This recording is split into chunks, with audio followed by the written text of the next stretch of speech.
Hi friends, welcome to our channel. இன்னைக்கு நம்ம நிலக்கடலை தக்காளி சட்னி எப்படி பண்றது இந்த வீடியோல பார்க்கலாம். இந்த சட்னிக்கு வெங்காயம் சேர்க்காம சிம்பிளா செய்யக்கூடிய சட்னி இது. இட்லி தோசைக்கு சேர்த்து சாப்பிடுறப்ப நல்ல டேஸ்டா இருக்கும். இப்போ எப்படி பண்றதுன்னு பார்க்கலாம். இப்போ கடாய் ஹீட் பண்ணியிருக்கேன். இதுல 1 டேபிள்ஸ்பூன் அளவுக்கு நல்லெண்ணெய் சேர்த்துக்கிறேன். ஆயில் ஹீட் ஆனதுக்கு அப்புறமா 1/4 டீஸ்பூன் அளவுக்கு ஜீரகம் சேர்த்துக்கலாம். இது கூட 3 பல் பூண்டு தோல் உரிச்சிட்டு சேர்த்துக்கிற போறேன்.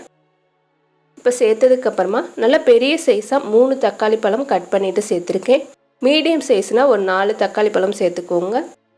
இது கூட ஒரு 2 பச்சை மிளகா கட் பண்ணிட்டு சேர்த்துக்கலாம். நல்ல பெரிய சைஸாக எடுத்திருக்கேன்.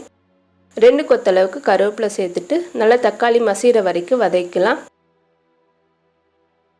இப்போ நல்லா வதங்கிடுச்சு. இந்த டயத்தில் 1/2 கப் அளவுக்கு வறுத்த வேர்க்கடலை சேர்த்துக்கலாம். இது கூட ஒரு தேங்காய் சில்லு அளவுக்கு எடுத்துட்டு இந்த மாதிரி பீசஸாக கட் பண்ணிட்டு சேர்த்துக்கோங்க. 1 டேபிள்ஸ்பூன் பொட்டுக்கடலை.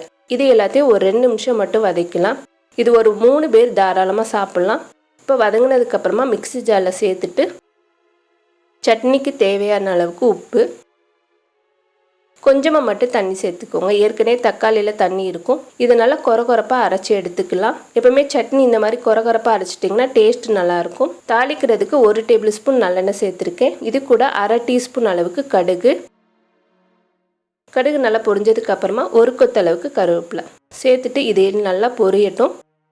பொரிஞ்சதுக்கப்புறமா சட்னியோடு சேர்த்துக்கலாம். இப்போ நம்மளோட டேஸ்டியான நிலக்கடலை தக்காளி சட்னி ரெடி ஆயிடுச்சு. இதே போல் நீங்களும் கண்டிப்பாக ட்ரை பண்ணி பாருங்கள். மறக்காமல் நம்மளோட சேனலுக்கு சப்ஸ்கிரைப் பண்ணுங்கள். தேங்க்யூ.